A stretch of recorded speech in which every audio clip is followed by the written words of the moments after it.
Welcome to Leadership Explored, the podcast where we explore what it really means to lead in today's evolving world of work. I'm Ed Schaefer, joined by my co-host Andy Siegmund. When was the last time you checked whether the beliefs guiding your leadership are still true? Over a year, projects move, teams evolve, work shifts, the world changes, and so do we. Our instincts, thresholds, and standards evolve too.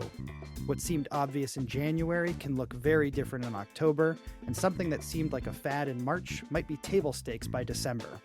New responsibilities, new experiences, and new pressure can reshape our perspective and how we lead. This episode is about noticing that shift and being honest about what it means for our leadership. Today, we're doing a leadership year-to-date reflection, taking a look at our beliefs over the past year. We're going to trade notes on three things: what beliefs have shifted for us this year, what has held firm or even been reinforced, and what surprised us or taught us something new about ourselves enough to change how we lead. As you listen, make your own list. One belief that changed, one that got stronger, and one adjustment you'll make in how you show up at work. So I know this is a new idea, Andy. What do you think about this approach of doing a leadership year-to-date reflection?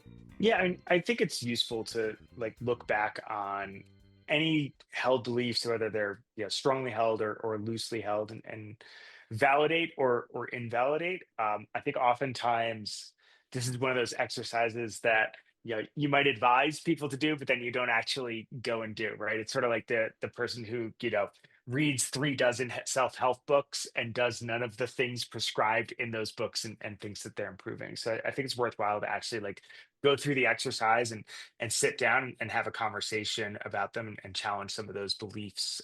And I'm looking forward to having this conversation. Yeah, and I think a lot of times it's easy to get to a later period and say like, oh, I always knew it would happen this way, whether it's good or bad. And most of the time, though, we don't actually have notes from earlier in the year that say what we thought or where we thought things were going, and we don't really compare against them, and then we don't really learn from them, at least not in a meaningful way. So I hope that this is the first time that we do this, and we do it many times in the future. And I don't know if we did such a good job of writing down our thoughts or our predictions for the year at the beginning of the year.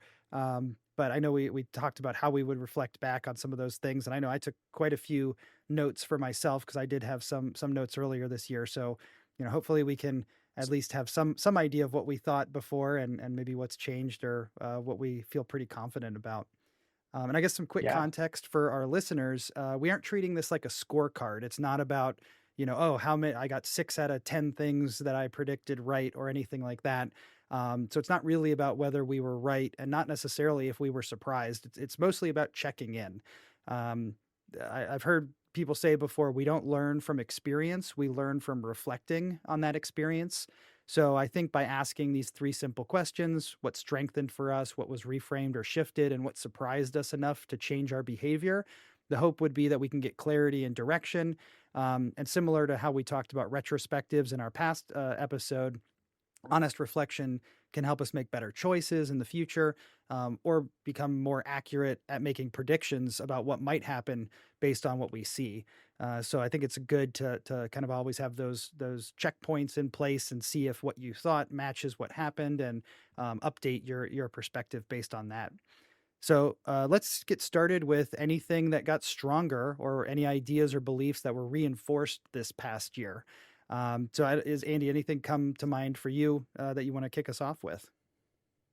Yeah. So I was thinking about this a little bit, and one of the ones that comes back time and time again is that the key for everyone as an individual is rate of learning, right? When you stop learning new things, when you stop improving, it kind of sounds like very late stage capitalism. If you're not growing, you're shrinking. But I think in your career, at least, from a skill acquisition point of view, it is truly true, right? If we think about just like the disruptions that have happened over the course of this past year, or the past couple of years, right? The advent of AI, new tooling, new ways of work, new constraints or lack of constraints thereof. The folks who are successful, the folks whose careers continue to grow, are the folks who continue to learn new skills and apply those new skills on a regular basis. And when I think about like the teams that I manage, the people I like the most, or the people who I've seen car- whose careers I've seen flourish, aren't the ones who make the fewest mistakes. It's those who repeat the fewest mistakes. Yeah. No, I think that's a great one. I think about that a lot. The idea of uh, almost entropy in what we learn. So, I mean, I feel that personally sometimes where years when I've read lots of books that are related topics and things like that, it kind of feels like it reinforces it and it makes my knowledge and everything stronger. And rereading books I've read before or material I've read before and like even if I'm not like, oh, I believe this exactly the way it's written, but yeah, I can reflect on it and adapt with the other information I've learned, and it kind of feels like it moves me forward. Where when I don't have as much time to do that, to learn and grow and reflect in those ways, it does feel like, um, yeah, I mean, it's like entropy basically. It's like those Mhm. thoughts and those ideas get harder to retrieve and harder to connect and harder to use. So yeah, I think that's a really good one. Yeah, and on the reading, right? Like, I think we often forget that if you do not read, if you're capable of reading and yet you choose not to read, you're then functionally illiterate, right? So your ability to read is useless if you not do not use your that ability to read. And you know, when we're looking through, like as you're trying to grow, I think it's really critical that you're reading the right things, right? So reading the types of books that are, or articles or journals or whatever, that are directly applicable to what you're doing. And I've actually had a pretty good year for this, and our conversations have been helpful. I think this is also why it's useful to have like a kitchen cabinet, or a group of friends that you talk shop with, because they'll turn you on to new books or new ideas when you're struggling with various things that you can directly apply. Like, I'm looking at a book on my shelf right now that was recommended by a friend of mine, and admittedly, I did not read the whole book, but it was not intended to be read cover to cover. But it was like, oh, I'm having this problem. He was like, oh, this book has a great way to go and look at these problems, right? And I just think that the more that you continue to do that, and the more that you can continuously apply it, that's throwing fuel on the fire, and that's how you get things done, and improve and increase achievement. Yeah, but I think that continuously apply it piece is really important too.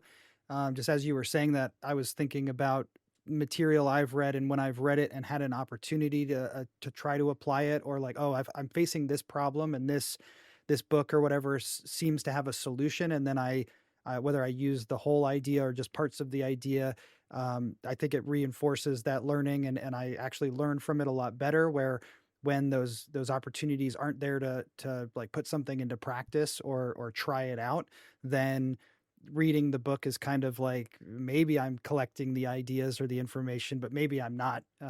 So yeah, Mhm. I definitely think having those opportunities to try something out that you've been reading, or finding a potential solution to a problem that you're facing and then experimenting with it, reinforces that learning even more. Yeah, no, totally agree. What about you, Ed? What's Ah, strengthened in your world? yeah, I've got a whole lot of these on my list. These are not in any particular order, so I'll just start at the top here. Um, I think this year, I think really reinforced for me the idea that long-lived teams beat constant reteaming. I know there's a lot of material out there the last few years that are talking about reteaming and how to approach it and encourage it. And I think that knowing how to reteam and like dynamic reteaming and stuff is really valuable when you're in a situation where you do need to make adjustments to your team, especially like consulting or things like that. But I mean, just based on what I've seen over the last year and my experiences leading up to even prior to the last year, it really just feels even more true to me that stable teams build more trust. They have more shared context, and ultimately, it means that they're faster. You get fewer handoffs. There's better judgment, and it tends to be more psychologically safe. So people are more willing to like raise the flag on issues or concerns much earlier. Um, I a couple years ago, but a lot of my experience has been on long-lived teams until the past few years, and then There was a period where I was rotating across a lot of projects in a short time. Then I got embedded with a client again for almost 2 years. And then this past year has been a lot of different projects and just rotating through and different team members and a lot of churn. And for me, there's just a really obvious contrast. With the stable teams, it feels like questions surface early and work just flows a little bit better overall. But with kind of churning teams or a lot of reteaming, it felt like there was a lot of cycles that were being spent on reestablishing norms or re-explaining decisions or figuring out how to work together or even just figuring out how to solve problems together. Um, so that for me was one that just really got reinforced this year. Is if you have the luxury of having long-lived, stable teams and keeping the same people together for longer durations, I think that is a really powerful thing. And I know it's not always possible for like consulting or those types of situations, but if you can do that, I think even if you could have one team that then moves on to another project, but there's still some Mhm. continuity there, then you can have more trust and more flow than you can otherwise. So, um, yeah, I mean, reteaming, you might have to do it, and you should get good at doing it if you have to. But I think if you can avoid doing it, it's better to keep teams together as long as you can. Yeah. Yet I broadly, I'm in total alignment here. And it's one of those things where I think learning to reteam as an individual is an invaluable skill, right? I think your best asset, right, is to be to be able to be landfill from beer fest, right, and just slot right in like there's been no character change. That's a very difficult skill to acquire, right? It's that combination of like having the right hard skills and soft skills and earning trust really really quickly. But on the flip side, right, I think maintaining team continuity is critical. I've got a client in my portfolio where we've had a revolving door for a while, and it's caused a lot of heartburn, both for the client as well as for us. And some of it's what you're talking about, right? Yeah, the time it takes to go through the Tuckman stages, right? Forming, norming, storming, etc. But it's also like the brass tacks of like hardware acquisition, getting onboarded into systems, and it's like each time you do that, you lose from a couple of days to several weeks of potential productivity just because, well, Ed doesn't have access and Ed doesn't know what he doesn't have access to, because realistically the systems that get you access to the systems are never comprehensive, right? So it's always a couple of weeks in where you're like, oh, I didn't know that I was supposed to have access to XYZ. Now we have to get you access to XYZ. And these things just cascade and cause delays and cause just unforced errors. So yeah, plus one for stability, Ed. Cool. Yeah. What else do you have on your list? So I'm cheating because I'm also looking at your list at the same time. Let's talk about Slack time. I'm really excited to talk All about right. Slack time. So I mean, and you've heard a lot from me this year why this one probably came to a head for me, but so ever since I read the Phoenix Project, I'm a big believer in pulling out that chart that shows as utilization approaches 100%, that wait time approaches infinity. And this year for me really reinforced that. So I guess what I would say, my lesson that I am feeling even stronger about this year than I have in the past is that slack time is not a luxury. It is really a necessary space for our operating systems to work properly. I think that's having slack time available. It protects judgment. It enables preparation, lets you respond to the unexpected without derailing everything. For me, it really strengthened, um, when the account team puts together, like when account teams put together proposals for the client, what can sometimes happen is, say, oh, this person is going to be at 50% time or 100% time allocated to this project. And when you have, say, 50% allocations and you're now at 100% allocation to two projects, all of a sudden there's like no concept of slack time. And so what happened to me this year was just lots of back-to-back meetings. A lot of times it wasn't the same client or even or the same project or anything. So having to context switch back and forth between things. And then like I was finding myself with like, okay, I go to this meeting, I work with the team to get this thing going, and then I'm spending time writing a status for the week of what's going on. And there was no time to really problem solve or like help clear up the backlog or make sure the teams had what they needed or communicate with the difficult to reach stakeholder at the client who has very limited availability, all of those kind of things. And for me, what it led to, it felt was not as deep of thinking, just like much more shallow approaches and responsiveness to thing. It meant that I was delayed on following through on things that I needed to do because there was just no time to like do the work. It was all meetings and status reporting. Um, and it also made it kind of feel like decision debt. Like there was decisions that needed to be made that I didn't have time to get to. And if I did have time, I had to make like I didn't have enough time to really think through it or analyze it or figure out the best approach or talk to people to get their input. It was like had to just kind of make decisions in a shorter term. So this is something I felt personally, and I also see it in client calendars or a lot of calendars of people I'm working with, where somebody says, "Oh, set up a meeting with me to discuss this," and you start looking at their calendar, and there's literally no openings for weeks and weeks. And it's not to say I should take any openings that they had, because that if that happened to me, that would eat my slack time as well. But I think it's just a representative of the bigger problem, which is that everybody is so busy all of the time that there's not enough time to actually think through problems or approach things in a more meaningful way, which will lead to probably one of my next things that was reinforced this year. So I guess underneath of all of this, I would say, um, no slack time leads to infinite wait time and really brittle plans and just kind of weak thinking. You're not able to do your best thinking or problem solving when you don't have any slack time. So what do you think about that? Does that resonate with you?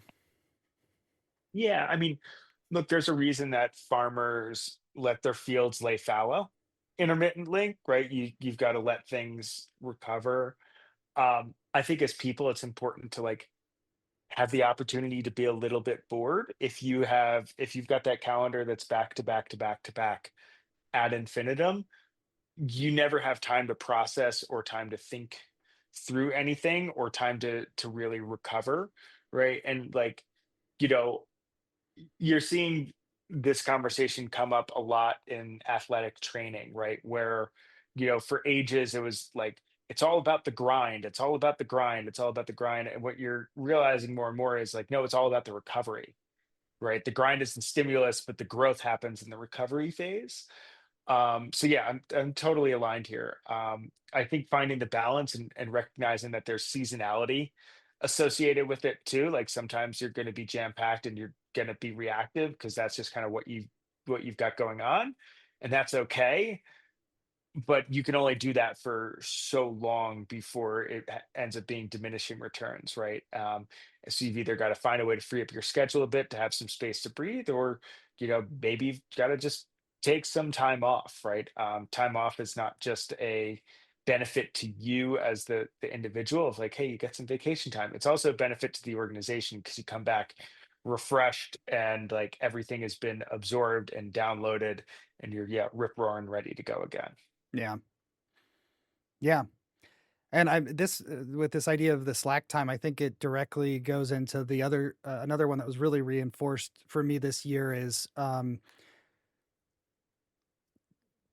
just kind of summarize it. I guess I would say is that strategy beats being reactive. So the last couple of years, I've been reading a lot more about strategy and strategic thinking and applying strategy to like IT contexts. And I've read Richard Rumelt a few times, both Good Strategy, Bad Strategy, in his book The Crux. Um, Mhm. and I guess what I feel like I'm seeing a lot in a lot of organizations, clients, organizations I work for or have worked for, is it seems like there's just a lot of reactivity to what's going on around you. I think a lot of people saw it with AI in the last couple of years, where it's like AI is coming and we got to react and do something with it. In As opposed to being strategic and really thinking about it. And Richard Rumelt would say, you need to identify the crux, like what's the core problem that you're facing, and then you need to come up with coherent actions to address that core problem. And um, I guess a lot of what I see just across the board is not that. It's not choosing a difficulty and then lining up moves that actually address it. It is what Rumelt would call bad strategy. It's a lot of like mission, vision. Oh, we went away for 3 days, the executive team, and we came up with this new set of values, but the values don't really have Mm, anything to do with the problems the company's facing, or where we should be focusing our efforts, or what type of things that we're trying to accomplish. So I just feel like over the last year I saw, and I'm not just in the businesses and organizations that I've worked with or for, or ones we've talked about and other people I know, but even when we look at like the political world right now, I mm, think there's a lot of like announcing direction, and like talking about the solution without actually naming what the real problems or the real constraints are, and then tackling those specific problems with coherent actions. And then everybody's wondering why nothing changed or nothing moved. So I think just seeing that over and over again, that kind of pattern of, oh well, here's the new strategy, but the strategy is just like an updated mission statement and doesn't actually solve any of the problems. It makes me think, do they even know what the problems are, what the crux is? Do they even have coherent actions or ideas? And sometimes I wonder if it is this lack of slack time. Everybody's so busy trying to rush and do the thing and deliver the thing that they're not actually able to make the space to think strategically and kind of come up with what is the problem and how might we approach solving it. So I think that's a big one for me. And I think what was reinforced was like, if you can't name the problem that you're trying to solve, you can't pick your next move.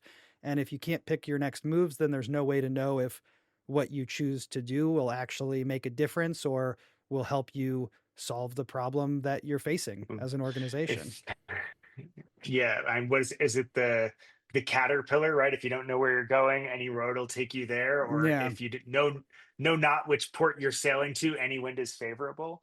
Yeah, it's uh, again, as is tradition. I'm in agreement here with the overall principle, but I think part of the problem statement I might disagree with. Right, and I don't think it's a capacity issue for folks as far as like the time to think about it or whatnot.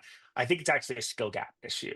And the reason I think it's a skill gap issue is with the teams that I lead and the teams that I work with, one of the things that I've found to be the hardest to coach and enable is thinking about second and third order consequences of what we're doing. So like playing the game out to the end of the game, not just through the next play. And I see this, like I get into QBRs or I get into like executive account reviews with my teams, and they can't always articulate why our customers are using us, like what the different, oh well they like us, right? We do a good job, we do the thing that we do well, right? And that becomes the boilerplate entry, and it's like, well, that's table stakes, right? If we'll just use a hypothetical, right? If we're doing data transformation, right? Let's just call it cloud transformation, right? A lift and shift, like being able to move you from ADO to AWS or GCP or whatever, like that's table stakes. Why are they doing the lift, right? And I feel like folks very rarely ask that secondary question, right? Is this opportunity enablement? Is this cost reduction? Is this risk reduction? What is it, when you're thinking about the customers, whether they're internal customers or external customers, when they purchase your service or enable your service, what are they trying to accomplish and how does that lead to their bottom line goal, right? Are they doing this to increase revenue or reduce costs, right?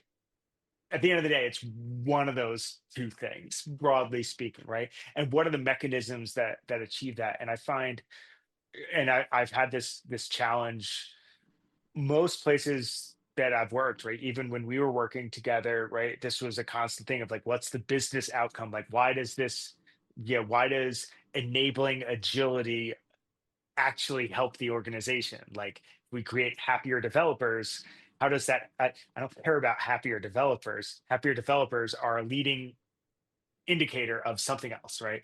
I Hmm. feel like people often just don't think through to the next thing. It's like, oh, uh, this is my this is my box, and I will get to the end of my box, and then it's somebody else's box, and that's not my problem. I help create happy developers. What that does for the rest of the organization, it's not my no, it's everyone's problem. Like, you should be thinking, I own the whole thing, right? Yeah. And I find that, like, enabling that thinking or enabling that skill set is really, really challenging. And I find with most of the teams that I've led or worked with, either that thinking comes pre-installed or I'm spending a whole bunch of time working with them to, like, okay, well, and then what? And Hmm. then what?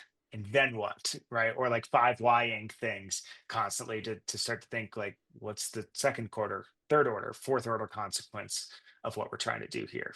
So I think it's an enablement gap, not a capacity, like not a time gap. Yeah. I mean, That might be more cynical. I mean, it could be a skill. There could be skill gaps, certainly in some contexts and things as well. I think it. I mean, I think it's probably some combination of both, right? Because if you don't know how to do the thing, then you won't do it.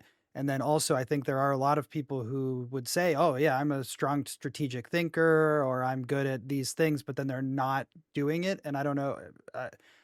I guess I'm wondering if the reason they're not doing it is because of capacity and urgency on things as opposed to the skill gap, or if it really is a almost like a Dunning-Kruger effect, thinking that I'm more skilled at the thing than I actually am, and then not being able to perform.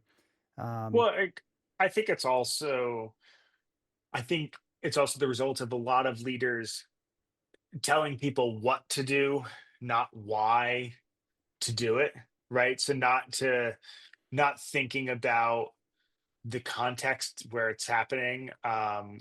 What's it? It's who's um the general, the admiral. I intend. I know that oh, L. you'll. David Marquet. Yeah, exactly, exactly. Right. So not understanding why this is happening at a specific time, right? Not thinking about the coherent thing. And I think that's when we as leaders get in very much into order giving as opposed to teaching and enabling, Hmm. right? We end up in situations where, you know, well, I know that this is my job and I do this job when I'm told to do this job, instead of thinking, why am I told to do this job at this particular point?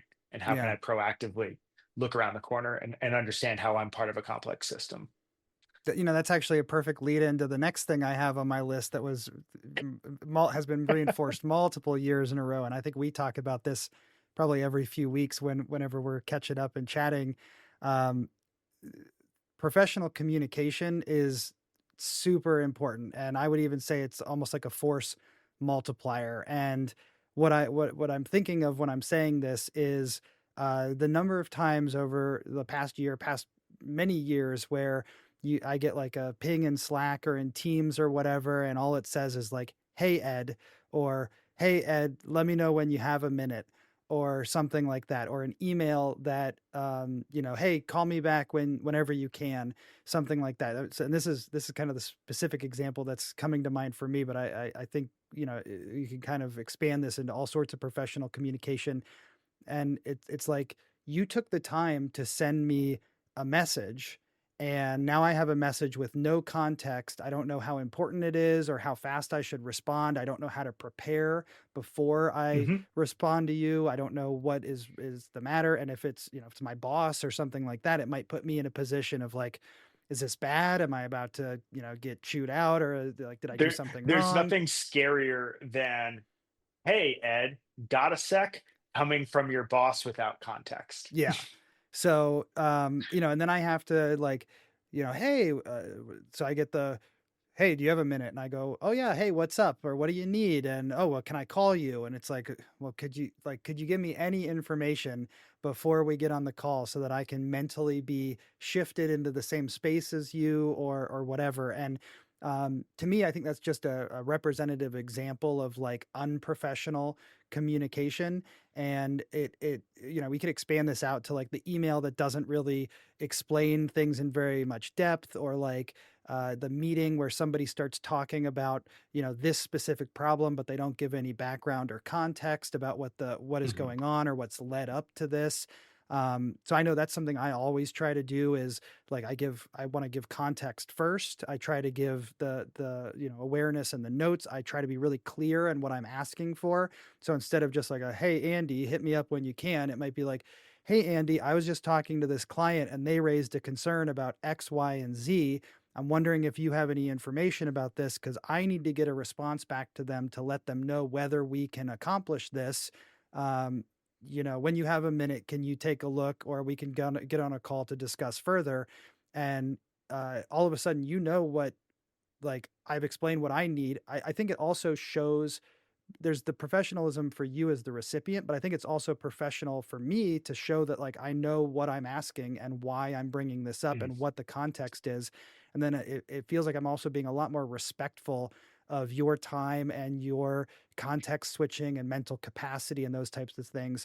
And I guess on top, one other aspect of that I would add is the like, I don't need an answer right now, but if you could get back to me by tomorrow, that would be great. Or this is really urgent. If you could drop whatever you're working on to take this on, that would be fantastic. But without any of that information or context, it's like, do I need to drop what I'm doing to jump on this? Should I context switch away?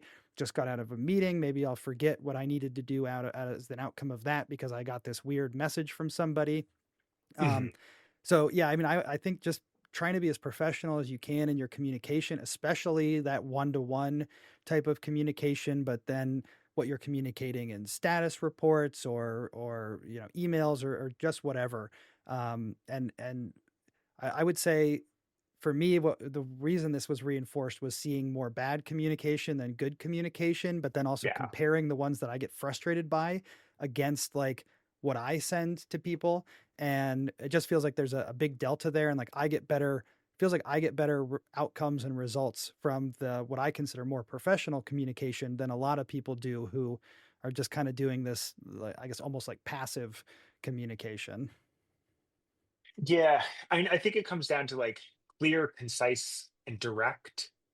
Right. And there's was it the Blaise Pascal clip? I would have written a shorter letter had I more time.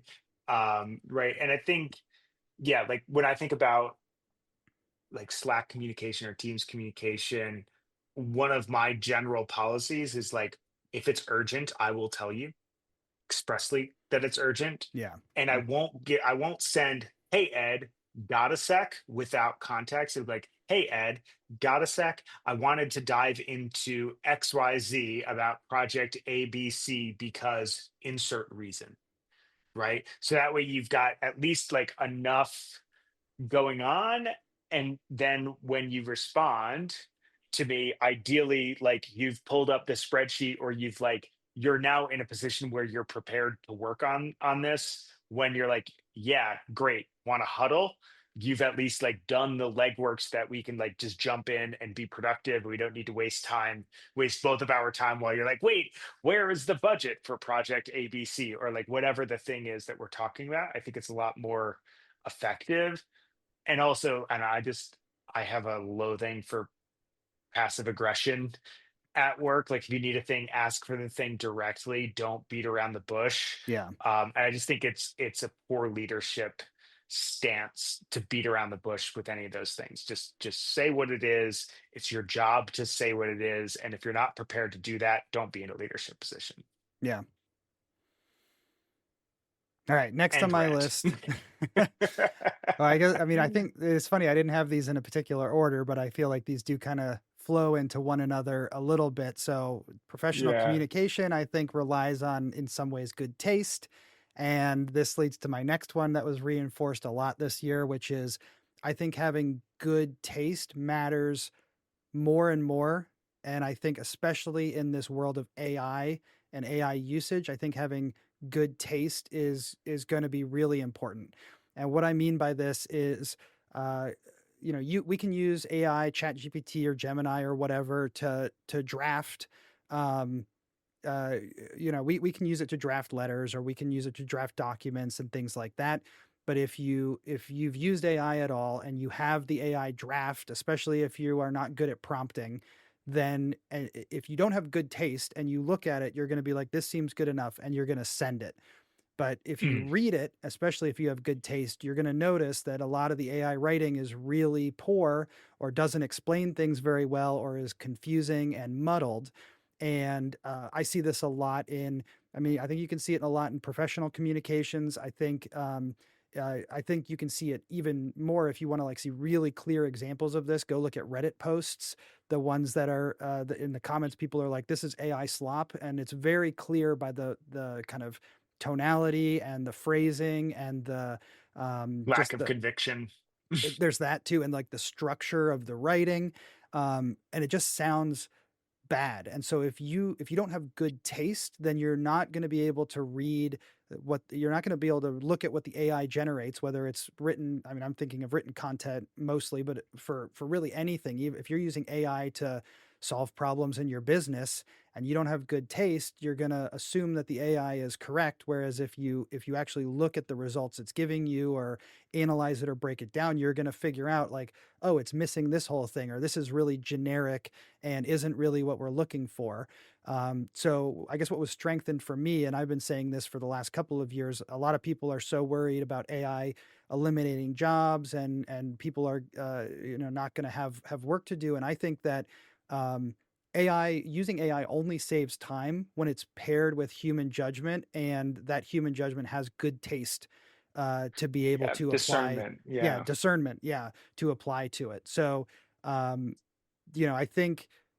I think what I've seen reinforced is that like there needs to be a human touch involved in the AI to be successful, but underlying that, what's most reinforced is like the people I talk to who seem the most worried tend to seem to have the least good taste, or the least discernment on being able to say like, this isn't written very well, or these results don't really make sense.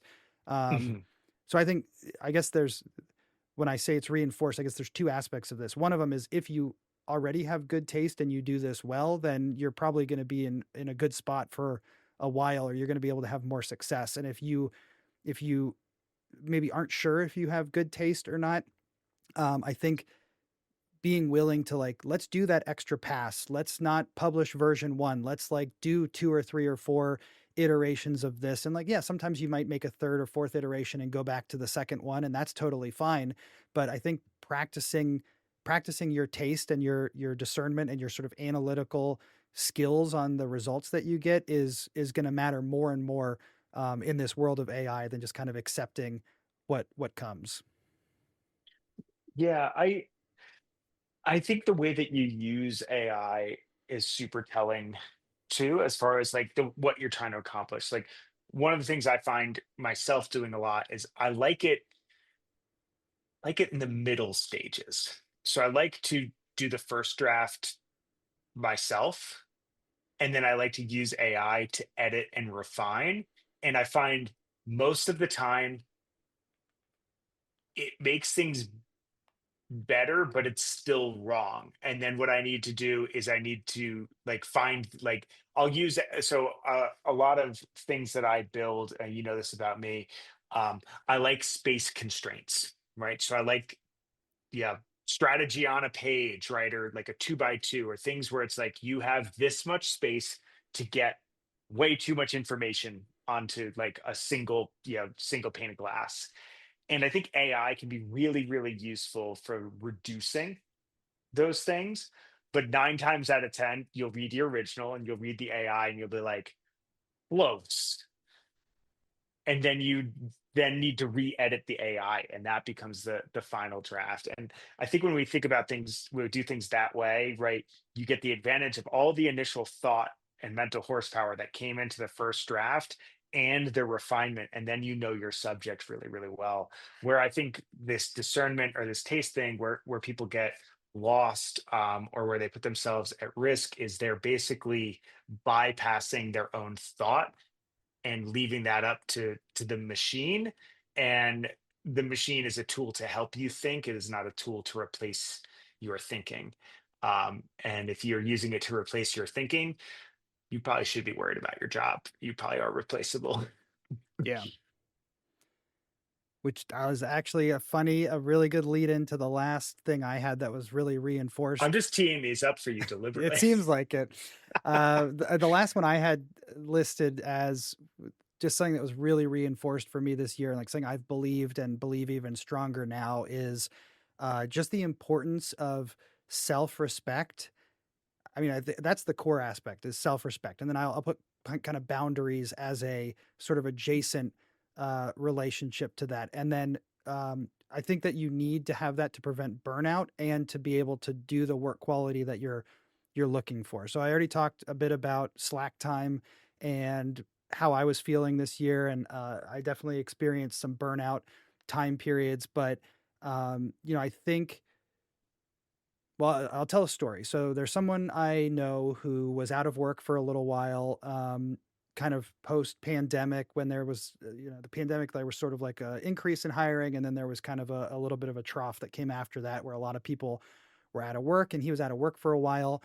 He got a contract job. And so he's now working as a contractor for someone, and he was saying that he was working 60, 70, sometimes 80-hour weeks pretty consistently lately. And I asked the question, well, are they paying you hourly? And and it was like, no.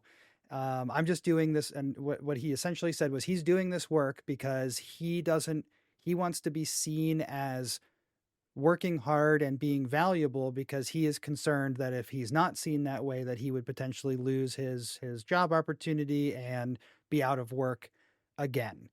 Mhm. And I heard that, and like I mean, I can understand where that feeling and that mindset comes from. And but my perspective on it was like, well, you're basically showing them that you don't have any self-respect, and you're willing to work for free, and you're willing to kill yourself for free.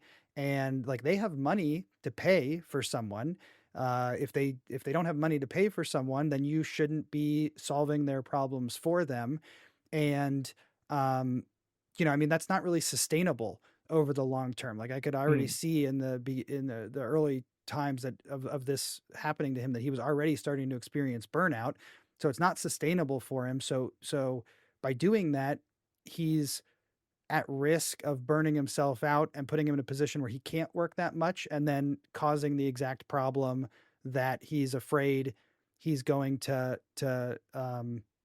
prevent by working that many hours. And so like hearing that story and like seeing my own experience this year, sustainable pace is really important, because with if it's not sustainable pace, then you're just going to burn people out, and it's going to be this like really choppy high productivity, then very low productivity. I think that for us as people and employees, we need to have value for ourselves, and need to set boundaries sometimes, and uh, I mean, I think at the end of the day, like companies they exist to sell products and make money. And from their perspective, they want to reduce costs as much as possible. But you shouldn't put your own health, mental health, physical health, your own time, your own sanity. I don't think that's like in that case, he's not even selling it, right? He's not even like, well, I'm Mhm. working tons of overtime and I'm getting paid for it. He's like literally giving away all of these Giving it away for things free. for free. And by giving it away, it's never like there's never going to be a point where the company goes, oh, you know what? We do need to pay for this, or this person does have value. That what they see is like either they don't see it at all and they just think they're getting all of this work done within the bounds of 40-hour work weeks and all of that. So they're being misled, or they know that that person's working all that time and they know they're getting something for nothing, basically. Mm. So I think I just think that as people, we need to have respect for ourselves and respect for other human beings, and um, not give away kind of our lifeblood, our livelihood for nothing, you know? Yeah, yeah, and I think that that makes a ton of sense.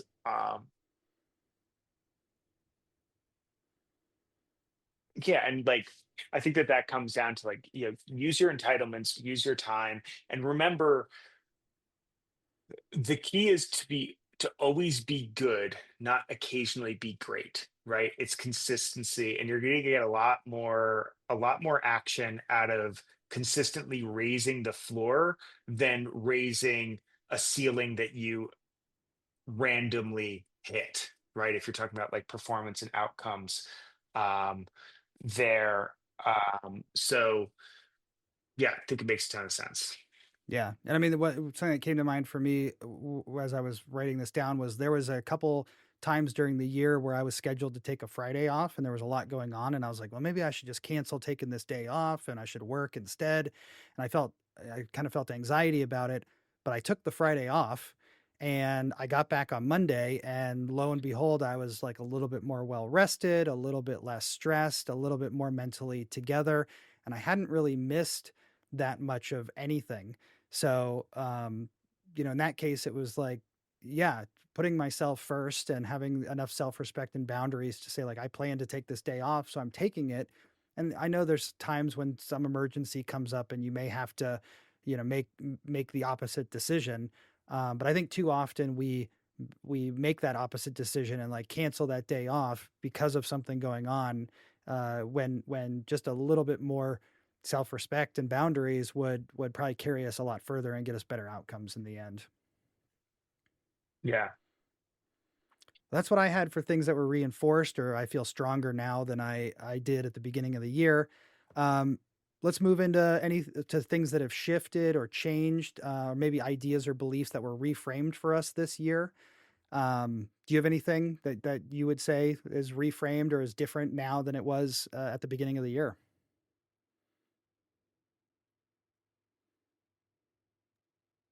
Yeah, I'm thinking about like reframes or beliefs that are less strongly held. I think out of the gate, I think it's very easy to assume that the grass is greener on the other side of the fence. And we were having this conversation, I think, before we started recording a bit today. Um, and and then this is more of like a learning from the year. It's just kind of like solidified. So maybe this is not a belief that um, that I've abandoned, but one a realization that I've come to as a result, um, which is this like everywhere you go, every client you work with, every organization that you work with is going to have very similar constraints and problems, right? Not literally the same ones, but the constraints and the problems are at least going to rhyme. And I think it's very easy when you're earlier career to be like, oh, if I go here, right, they're going to be so good at X, Y, Z, and they might be better, but there's always a trade-off associated with that, right? We had this combination talking about the organization that we worked at together, right? It's like from the outside, it seemed like their development processes were super mature and they were doing everything right. And then once you actually opened up the hood, you're like, oh, they're doing it better, but it's still you're still building the airplane after you took off, right? And this year I think has been just a further confirmation that that's kind of everywhere. And if you pedestalize any particular organization thinking that like, oh, Google's going to be the one, like they've got it all it's just going to be a different type of chaos, but like it's not like nothing's going to work out the way that it's talked about in like HBR or in the classroom or anything like that, right? Everything is going to get hit with reality, and that's just table stakes for working in any of these organizations. And the sooner that you can acknowledge that, the happier you're going to be longer term, because you're not going to be, fighting this uphill battle against something that's imaginary. Yeah.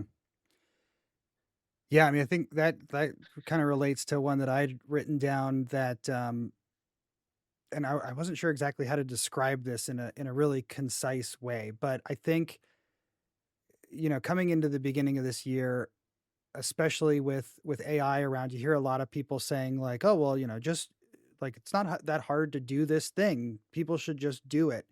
And I guess I kind of assumed on some level that it was like maybe it's motivation based that people aren't doing the thing, and uh or maybe on some level like ability based, maybe or like what you were talking about with the uh like maybe it's a skill gap or something. Mm, So I was kind of thinking like, oh yeah, a lot of the reason that people aren't studying something new or reading books or doing a new training course or trying some new strategic thinking approach at work or whatever is either because they're not motivated or they have a skill gap that they're not able to do it.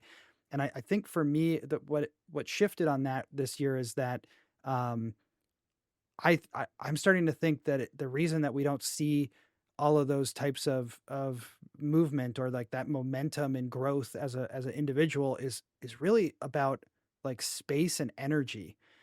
Like with my own experience this year getting kind of burned out and being overloaded and stuff, it just showed me that just load, workload, life load, the systems that you have in place, or even just the systems of like where you live or how the systems are built up around you, can really prevent people from making those growth leaps or getting better at something.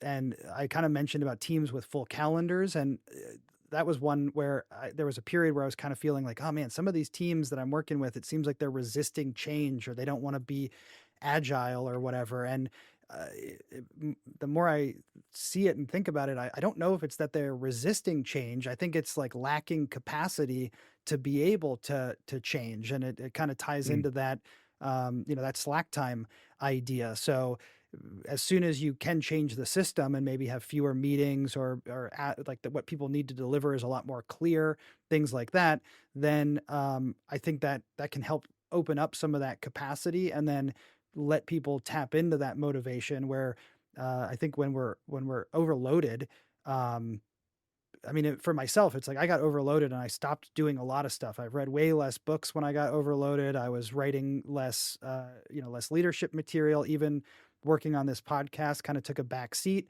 Um, so, so yeah, I don't think it's about like willpower or just doing like, oh, people just they don't do the thing. They just choose not to do the thing. I think it's we only have so much capacity to accomplish things, and most of the time we're overloaded and we just don't have capacity to do the things we want to do or that we even need to do. Yeah. Yeah, that makes a ton of sense. And I think oftentimes too, like our organizations are this comes back to the strategy thing too, right? Like there's I've seen a lot of change for the sake of change across my career. And if it's not well defined, like eventually it just becomes something we resist. Yeah, I mean everybody wants to say, oh, I did a transformation, or I came in, I changed all of these things. And um yeah, I mean it's like sometimes we're just changing for the sake of it as opposed to thinking deeply through it. Yeah, yeah, wholly agree. Anything Wholly else that agree. shifted for you that you can think of? Not not anything majorly. I am curious though, kind of bouncing around on your notes with this confidence piece. Yeah, so I kind of wrote this as like confidence as a service, which maybe doesn't resonate now as much as when I wrote this down, but um, I guess something that shifted for me was that I tend to take I tend to have a tendency to be more of a coaching stance and then sometimes like a teaching stance as far as my leadership is concerned. And what that means sometimes is that I will ask questions, maybe I'll hang back and wait and kind of wait for the team to say what they think, which it can be good to empower them. But I guess what I saw was how this can also translate to working with clients, where sometimes we want to sit back and wait for the perfect inputs from them, or we need certain information to proceed, or things like that. And and I've noticed this with some team members that I've worked with, where they're like, "Well, I'm not really sure what I should be doing right now," or I don't really Mm, know what the client wants. And what I've been noticing is that when if we allow that to kind of be our position, then there's a lot of waiting around and hoping that someone else will come up with the solution or push something forward. And we as professionals, we have experience doing these things, and I don't always know exactly the right answer, the right way to approach something, but I can usually take a stab at it, right? I can get us started. I can make a pass at it. And so, what's behind this is what I was thinking behind this is sometimes we need to try to be a little bit more confident. And the confidence doesn't need to be like, I'm 100% sure that what I'm putting together is right. But sometimes it needs to be like, oh, well, this customer, one of the things that they're looking for is documentation about X, Y, and Z. Well, maybe I don't know what needs to be in there or what they want, but that doesn't mean I should just sit around and do nothing. If I take my experience and my knowledge and like try to be a little bit confident about it, I can make a draft. And if mhm. I make a draft and show somebody something, I can get feedback. Whereas if you have the meeting where you sit down and say like, well, what should be in this document? It could be a lot of like just random discussion or back and Navel forth or gazing, or navel gazing or just like yeah. getting off track. Whereas if you come in and even if your draft is wrong or bad, that can a lot of times open up a good discussion and get you closer to the results that you want.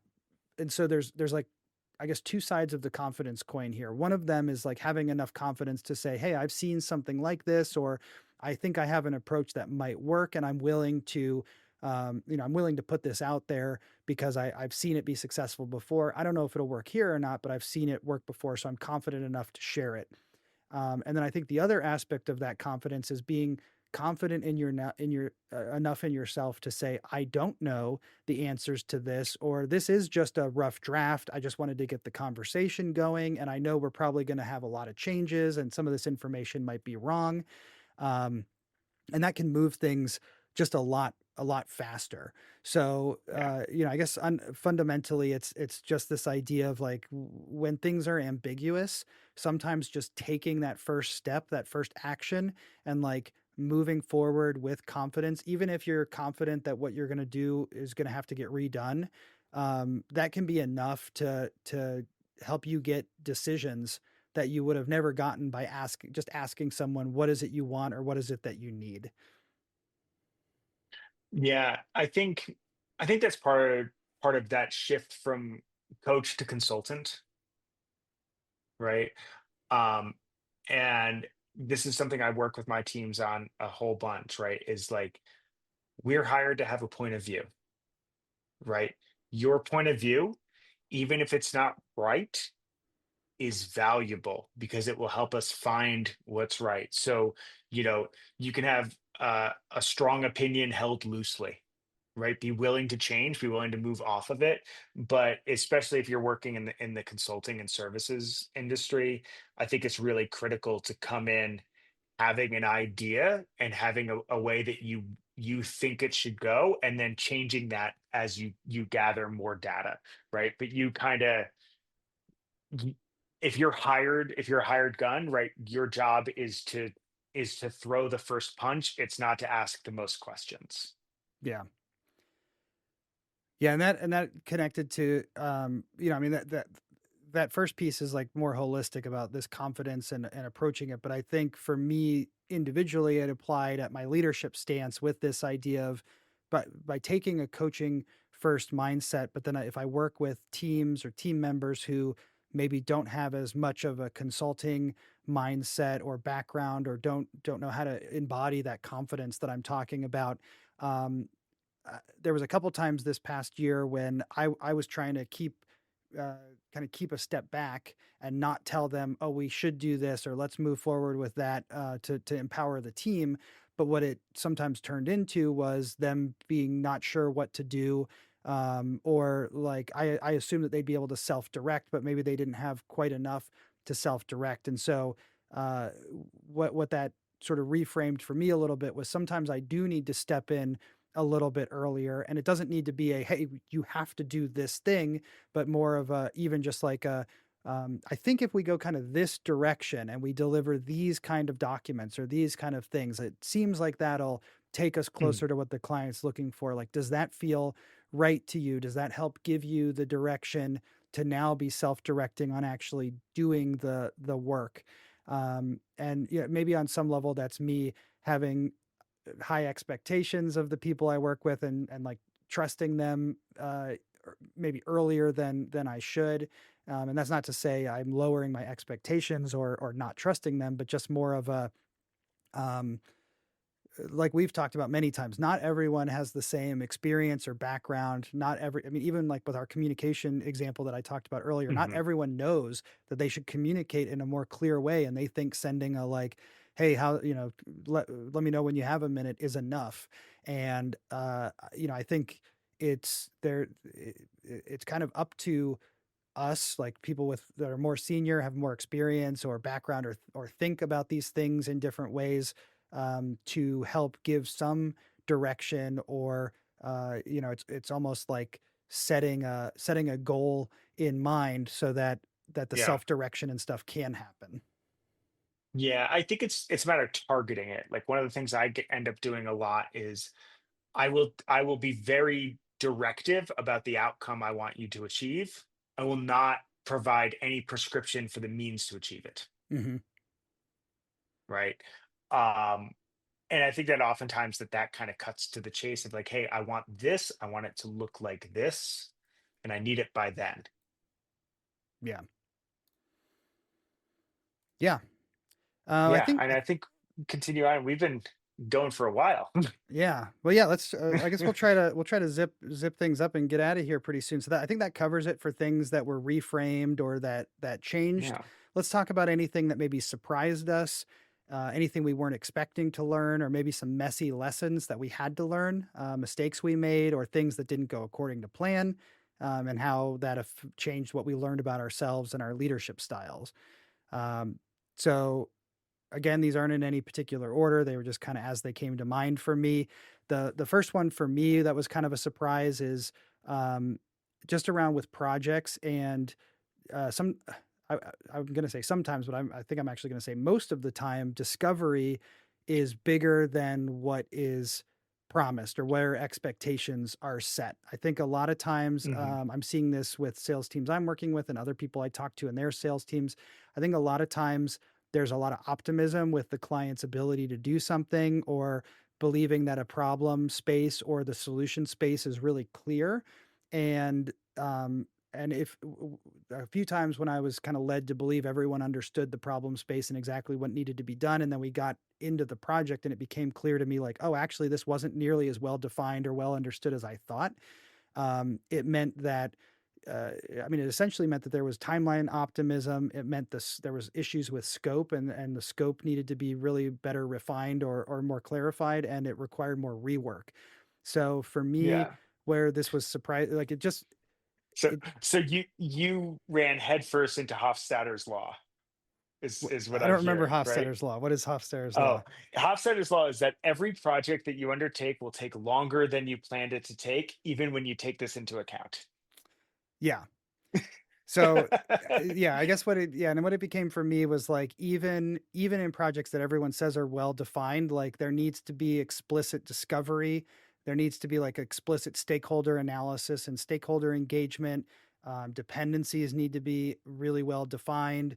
You do need to go through some process like user story mapping or event storming or something with the team to um, make sure that like we understand as much as we can up front, even when everybody says we've already done this discovery or we already understand Yeah. everything.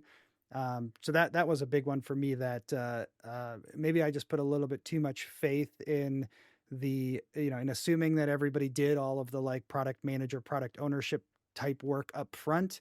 But I I think also like realistically though, like some of that's just actually impossible, right? Like it's just one of those things that we walk into a lot, like having done a lot of projects, a lot of client projects. I think we always walk in optimistic, and I think like this is 100% of the time thing. There's always things in discovery that we wish we knew before discovery. And when you build a buffer in, it is inevitable that you will end up using the buffer. I remember doing some mountaineering years ago, and the guide was telling us that yeah, well, the weather says it's going to be XYZ and this, that, and the other thing. He's like, and I've been in that sort of weather before, and it's probably doable, but realistically, we're not going to know what it's going to be like until we get above tree line and we stick our nose in it. And I think that the real big takeaway here is discovery is always bigger than it's promised to be, and you're not going to know how much bigger it is until you get there. And you can kind of hope and wish that you could build a better weather report in advance, but you're probably still not going to know until you get above tree line and you stick your nose in it. And that's just kind of like that's the risk of the gig. um Yeah. I that guess that's my super jaded view on it, and as somebody who's spent a bit more time in the consulting space. yeah, and I mean, I guess using the weather analogy, it's kind of like I wouldn't go when I was doing a lot of mountaineering and ice climbing and stuff. I wouldn't go out using the weekly weather forecast that was 4 days old, right? I would need that day's weather forecast, and then even then, there was a chance that you'd get up there and the weather would be worse than was expected, or the conditions wouldn't be quite right. And we would always evaluate the conditions, right? And sometimes in the snow, you dig snow pits to like Yep. that's not always the most common thing, but sometimes we dig those pits and we would do a load test and we'd decide whether it seems safe to move across the surface or not. And I would say in that example, like I wouldn't. Yes, it would be useful to have a professional avalanche forecaster's forecast of what they said from 6 hours earlier, but they're going to be on a different slope, on a different mountain. It might be in the same range. So I still need to Yep. do the checks myself. And I guess that's what it comes down to is like, uh, yeah, you may never be able to have enough discovery or uncover all of the problems, but you always need to do some amount of that discovery work. That even when somebody says they've already done it, they've already defined the sprint plan and they've identified the dependencies or whatever, you still need to do some amount of those steps to validate that and test it, Yeah, for sure.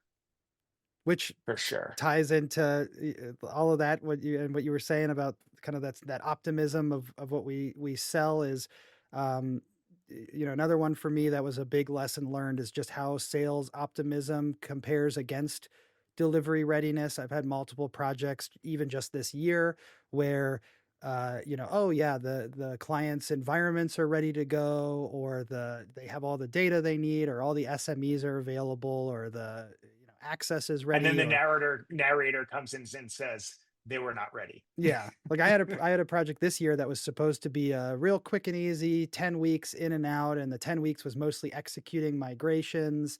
And we started back in like I don't even know May or something, and it is now December when we're recording this, and they basically haven't even started yet because all of the preconditions and permissions and firewalls and all of that kind of stuff was not set up, and there was like miscommunication internal about how to do those things.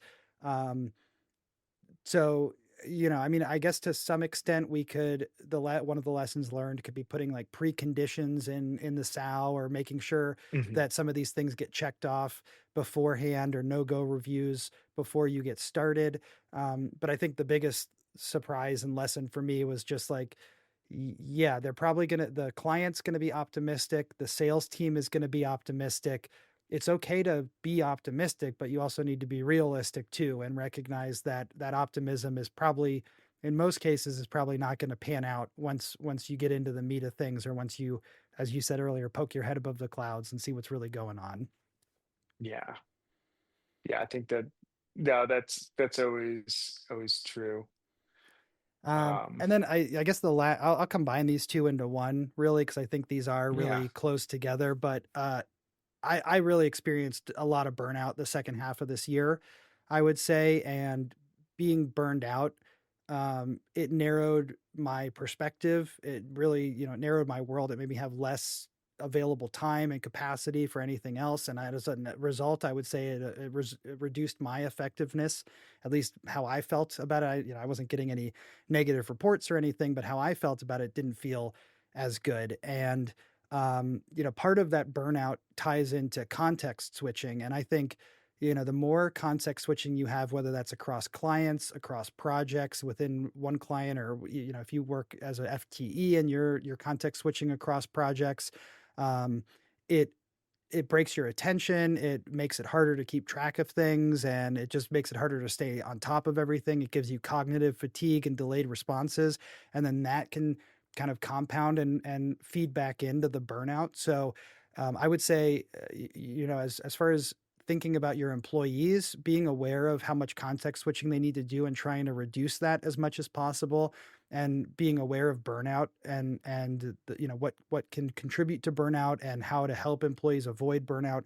And then I think as an individual, whether that is as a leader or as a an individual contributor or whatever, just being aware of what burnout starts to feel like, what it means for you, what it looks like, and the types of things that contribute to it for you. um, I don't know that I knew how bad the context switching would hurt me and contribute to burnout, but as I got more and more into it, it just became apparent that those two things were feeding off of each other. Um, Mm. so, anything you can do to try to reduce your own context switching or that of the people you're working that work for you, and then also anything that you can do to try to reduce burnout, and even if that's just like I'll say, my manager was really good about checking in with me, and then like, hey, if you need to, I know you're really busy and you don't have time so much, but if you are able to knock off 2 hours early one day this week, or an hour early a couple days this week, just to claw Mhm. some of that time back. I think at one point he even just said like, hey, take if you can take Friday off, and we'll just, we'll just put it on the timesheet like you were, like it was admin time. um I think being aware and communicating with your employees or communicating with your manager about what's going on, and then trying to work to find solutions that can help reduce burnout, reduce context switching. And that's just, I mean, I always knew that this was important, but being deep in the thick of things and not, uh, I think as Will Larson described, he described it for teams like this in one of his books, but he was saying like, some teams are just drowning. And if they're drowning, all you need to do is like, you need to help them to where they can keep their head above water. And that's it. And some teams they're Mhm. able to keep their head above water. And the goal should be to try to help move them so that they're swimming and that they're like staying on top of the water. And then some teams are able to stay on top of the water. And the real thing you need to do then is just make sure they don't get to where they're floundering or they're drowning. And I think that that applies to individuals as well, and was just a lesson that was Yeah. really reinforced for me this past year. Yeah. And I think that's really helpful. I think it's also useful. Like, it's one of those things that like I don't wish upon anyone, but I think it's useful to have been through that because then you know what that is, right? And you can make changes to avoid it, or you like have an idea of like how long this is sustainable for before you have to make a change, right? So you don't get yourself, you know, in too deep. I've also found like trying to have meeting free Fridays or Thursdays or whatever can be really helpful to just like give people the space to catch up and get the stuff done that they need to get done on their time, right? I find like I've got a guy who works for me who like will pull pretty weird hours on days where like if you give him a meeting free day, he might work 3 or 4 hours, then take a 2 or 3 hour break, then work a couple hours, then take a break, then work a few. So like it might take him 12 or 14 hours to put in 8 hours, but the output is way better when you're just like, look, this is the day that you go do your stuff. Like I trust that you're gonna get your stuff done. Um, I'll stay out of your hair. Right. And I think as a manager, enabling that and enabling people to kind of like work according to their their best energy levels or their best schedule can also be a good mitigating factor for those sorts of things. Yeah, yeah, absolutely. Anything else you want to throw out there from lessons learned over the past year, whether it's, any of the new things that are stronger, weaker, or surprises?